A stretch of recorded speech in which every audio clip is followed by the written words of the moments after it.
नमस्कार दोस्तों Shweta Mishra YouTube channel पर आप सभी का हार्दिक स्वागत है। दोस्तों, हमारे चैनल पर विद्यार्थी जीवन से संबंधित महत्वपूर्ण खबरें होती हैं जो कि पूर्णतः ऑथेंटिक होती हैं। सभी ऑथेंटिक खबरों के लिए आप हमारा चैनल सब्सक्राइब कर सकते हैं और अन्य जानकारियों के लिए थंबनेल में हमारे व्हाट्सएप नंबर पर मैसेज करके आप अन्य जानकारियाँ भी प्राप्त कर सकते हैं।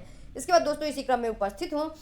देखिए, पहली खबर है, 4 साल में 4 लाख युवाओं को रोजगार देना लक्ष्य। योगी माननीय मुख्यमंत्री जी योगी आदित्यनाथ जी का कहना है कि 4 साल में 4 लाख युवाओं को रोजगार देने के लिए संकल्पबद्ध हैं। 4 साल में 4 लाख रोजगार उपलब्ध कराने का हमारा लक्ष्य है।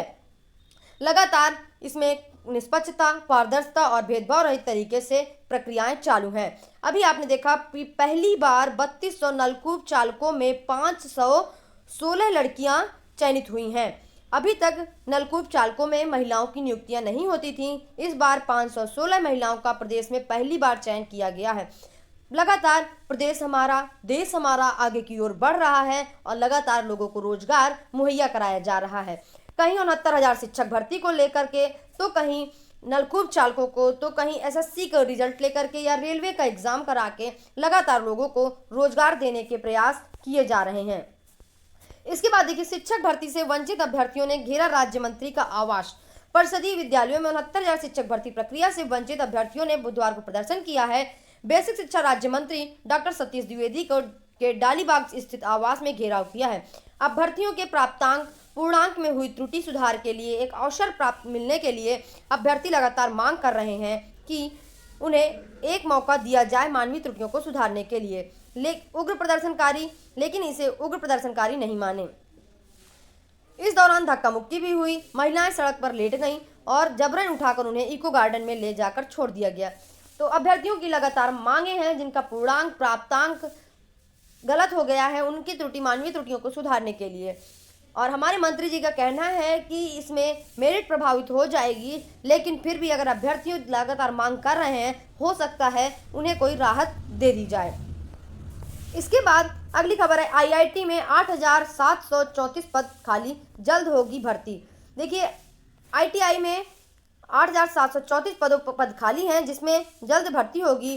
4,739 पद सिर्फ अनुदेशक तकनीक के रिक्त हैं और इसमें लगातार 63% पद खाली पड़े हैं। इसका असर प्रशिक्षण व विभाग के अन्य क्रियाकलापों पर भी पड़ रहा है। मुख्यमंत्री योगी आदित्यनाथ के निर्देश पर अब व्यावसायिक शिक्षा विभाग ने खाली पदों का ब्यौरा भेजा है। 7 भर्ती प्रस्ताव तैयार कर लिया गया है। मुख्यमंत्री से अनुमोदन मिलते ही इसे उत्तर प्रदेश अधीनस्थ सेवा चयन आयोग या उत्तर प्रदेश लोक सेवा आयोग को अधियाचन भेजा जाएगा और फिर इन पदों पर भर्ती भी की जाएगी। तो ये देखिए, ये पद हैं जो स्वीकृत किए गए हैं, ये पद हैं जो भरे हुए पद हैं और ये पद हैं जो कि रिक्त पद हैं। तो इन पदों पर जल्द ही भर्ती की जाएगी। सीधी भर्ती के अलावा प्रोन्नत से भरे जाने वाले तमाम पद भी खाली हैं। ऐसे में जब तक सीधी भर्ती वाले पद नहीं भरे जाएंगे, तब तक ऊपर वाले पद खाली ही रहेंगे। इसके बाद अगली खबर है, बीए में प्रवेश के लिए नया कट ऑफ कल। इलाहाबाद विश्वविद्यालय में नया कट ऑफ बीए में प्रवेश लेने के लिए कल जारी किया जाएगा। हाँ, तो कल जारी कर दिया गया है नया कट ऑफ और उसमें जो भी प्रक्रियाएं होंगी, यह 11 दिसंबर को एससी में 104 या इससे अधिक और ईडब्ल्यूएस में 124 या इससे अधिक अंक पाने वालों को प्रवेश दिया जाएगा। एसटी में सभी अभ्यर्थियों की काउंसलिंग होगी। 11 दिसंबर को प्रातः 8 से शाम 4 बजे तक अभ्यर्थियों को विकल्प चयन और डॉक्यूमेंट्स अपलोड करना होगा। तो विभागों की ओर से पीजी प्रवेश के कट ऑफ सभी अलग अलग विभागों की ओर से, जैसे रक्षा अध्ययन है, इनकी तरफ से अनारक्षित वर्ग की 148, ओबीसी की 134.90 और एससी में 122.40 अथवा अधिक और एसटी के सभी अभ्यर्थियों को 11 दिसंबर को प्रवेश दिया जाएगा। तो इसी प्रकार सभी विभाग अपनी अपनी कट ऑफ जारी कर दिए हैं और काउंसलिंग के लिए, प्रवेश के लिए सारी गाइडलाइन भी दे दी गई हैं। तो जो अभ्यर्थी फॉर्म अप्लाई किए हों, वो अभ्यर्थी अपना पूरी प्रक्रिया करके प्रवेश ले सकते हैं। इसके बाद फर्जी शिक्षिका की नियुक्ति में जिला समन्वयक को हटाया। कस्तूरबा गांधी विद्यालय का मैटर है, जिसमें फर्जी शिक्षिका की नियुक्ति में शिक्षा महानिदेशक ने जिला समन्वयक बालिका शिक्षा के पद पर कार्यरत ताज मोहम्मद को उनके पद से हटा दिया है। स्कूल शिक्षा महानिदेशक विजय किरण आनंद ने कस्तूरबा गांधी विद्यालय में अनामिका शुक्ला पुत्री सुभाष चंद्र शुक्ला की नियुक्ति बिना मूल अभिलेखों को देखे पूर्णकालिक शिक्षिका के रूप में करने पर ताज मोहम्मद ने उनके मूल विभाग माध्यमिक उत्तर प्रदेश में भेजने का आदेश दिया है। तो इसमें जो अनामिका शुक्ला का मैटर है उसमें बिना किसी तरह के जांच किए या बिना किसी मूल अभिलेखों के इसमें पूर्णकालिक शिक्षिका के रूप में तय करने के लिए ताज मोहम्मद ने उनके मूल विभाग माध्यमिक उत्तर प्रदेश में भेजने का आदेश दिया है, जिस वजह से उन्हें कार्यमुक्त अभी कुछ ही समय शीघ्र ही उन्हें कार्यमुक्त कर दिया जाएगा। ताज मोहम्मद ने अपने सभी कार्यों को हस्तांतरण कर दिया है और शीघ्र ही उन्हें कार्यमुक्त भी कर दिया जाएगा। तो अब इसके बाद ये है रेलवे का मैटर, गमछा और रुमाल बांधकर परीक्षा नहीं दे सकेंगे आरआरबी अभ्यर्थी। तो रेलवे का ये मैटर है जिसमें आरआरबी अभ्यर्थी ना तो गमछा ना तो रुमाल लेकर के जाएंगे। इसमें सभी अभ्यर्थियों को साधारण श्रेणी के पहनने होंगे मास्क, गाइडलाइन जारी कर दी गई है। तो अभ्यर्थियों को परीक्षा के दौरान मास्क ही पहनना होगा, मुंह पर गमछा और रुमाल बांधने से काम नहीं चलेगा। इसके बाद इसी दौरान सभी केंद्र में हर एक अभ्यर्थी को 6-6 फीट की दूरी में बैठाया जाएगा। अगर कोई अभ्यर्थी गमछा या रुमाल बांधकर ऐसे मास्क जिससे चेहरे का अधिकांश हिस्सा ढका है, उन्हें परीक्षा केंद्र पर दूसरा मास्क उपलब्ध करवाया जाएगा।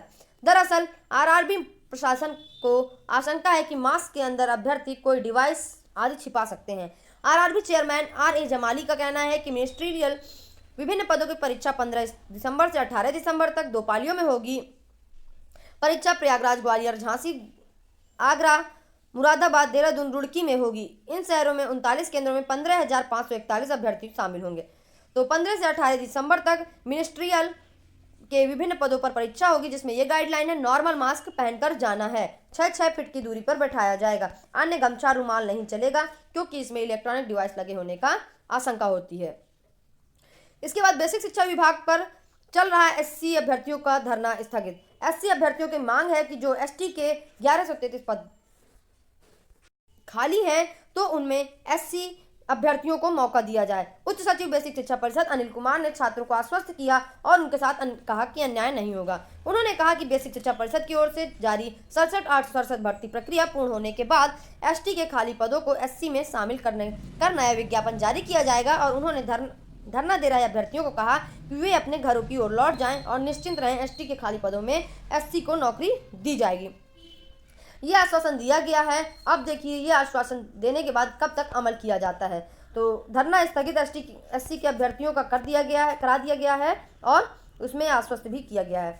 अब शिक्षा शास्त्र की काउंसलिंग पहले कराने की मांग। शिक्षा शास्त्र में लगातार विवाद चल रहा था।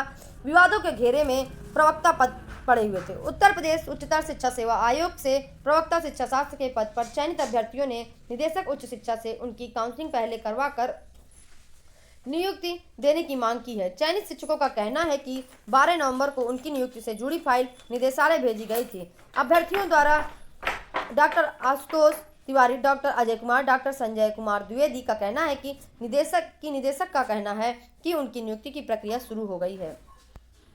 तो अभ्यर्थियों का कहना है कि प्रवक्ता पद के लिए जो अभ्यर्थी चयनित हुए थे उनकी पहले काउंसलिंग कराकर नियुक्ति दी जाए ताकि जल्दी से जल्दी वो अपना पदभार ग्रहण कर सकें। तो निदेशक का कहना है उनकी नियुक्ति की प्रक्रिया शुरू हो गई है, जल्द ही उन्हें नियुक्ति भी दी जाएगी और पदभार भी दिया जाएगा। गलत लिंक क्लिक होने पर दाखिले से वंचित छात्र को सुप्रीम राहत। आईआईटी बॉम्बे को गलत लिंक पर क्लिक करने की वजह से बीटेक के दाखिले से वंचित हुए छात्र आगरा निवासी 18 वर्षीय छात्र सिद्धांत बत्रा को अंतरिम तौर पर दाखिला देने का निर्देश दिया गया है। तो वंचित छात्र जो है उसे सुप्रीम कोर्ट से राहत मिली है और अभ्यर्थी को लगातार दाखिले में प्रक्रिया के लिए भी कहा गया है। इसके बाद 11 के बाद होगा नवनियुक्त शिक्षकों का स्कूल आवंटन। 11 के बाद यानी कि 12 दिसंबर को नवनियुक्त शिक्षकों का विद्यालय आवंटन होगा, जिसमें कुछ निर्देश भी दिए गए हैं। जिन अभ्यर्थियों ने 2 से 4 के बीच काउंसलिंग कराई है उनका विद्यालय आवंटन 12 तारीख से होगा। विद्यालय आवंटन के एक दिन पूर्व ही विद्यालय की सूची जारी हो जाएगी, यानी कि विद्यालयों की सूची एक दिन पूर्व ही जारी होगी। इसके बाद महिला और दिव्यांग शिक्षकों को सीधे मनचाहे विद्यालयों में तुरंत वरीयता क्रम मिल जाएंगे। महिलाओं और दिव्यांग शिक्षकों को प्रायोरिटी दी जाएगी जिन्हें मनचाहे विद्यालयों में ताकि वरीयता क्रम से मिल जाए। इसके बाद महिला और दिव्यांग शिक्षकों को जिस दिन विद्यालय आवंटन होगा उसी दिन बीआरसी पर जाकर ज्वाइन करते हुए विद्यालय पर भी कार्यभार ग्रहण कर सकते हैं। तो जिस दिन विद्यालय आवंटन होगा उसी दिन अभ्यर्थियों को बीआरसी जा करके विद्यालय पर भी जाकर कार्यभार ग्रहण करना होगा। इसके बाद अन्य पुरुषों को रोस्टर के हिसाब से सॉफ्टवेयर के अंतर्गत दूसरे दिन विद्यालय मिलेंगे। पहले दिन महिला और दिव्यांग शिक्षकों को मिलेंगे और फिर इसके बाद दूसरे दिन शिक्षकों को, पुरुष शिक्षकों को रोस्टर के हिसाब से सॉफ्टवेयर के अंतर्गत दूसरे दिन विद्यालय मिलेंगे। फिर इसके बाद विद्यालय आवंटन के पश्चात 2 सेट सभी अंक प्रमाण पत्र लगेंगे और अन्य प्रपत्र के साथ बीआरसी पर जाकर वहां अपनी उपस्थिति दर्ज करानी है। वहीं से तुरंत विद्यालय जाकर कार्यभार ग्रहण करना है।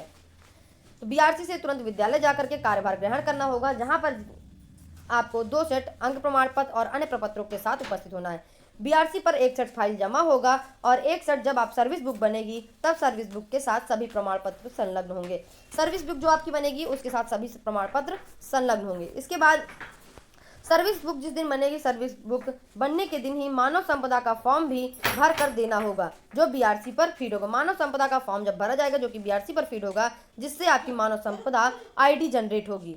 तो मानव संपदा पर आपको अपना डिटेल भरकर बीआरसी में फीड कराना होगा, जिससे आपकी मानव संपदा आईडी जनरेट होगी। तो ये रही आज की खबर। अगर आपको मेरा चैनल अच्छा लगा हो तो जरूर लाइक करिएगा, सब्सक्राइब करिएगा, शेयर करिएगा। Thank you.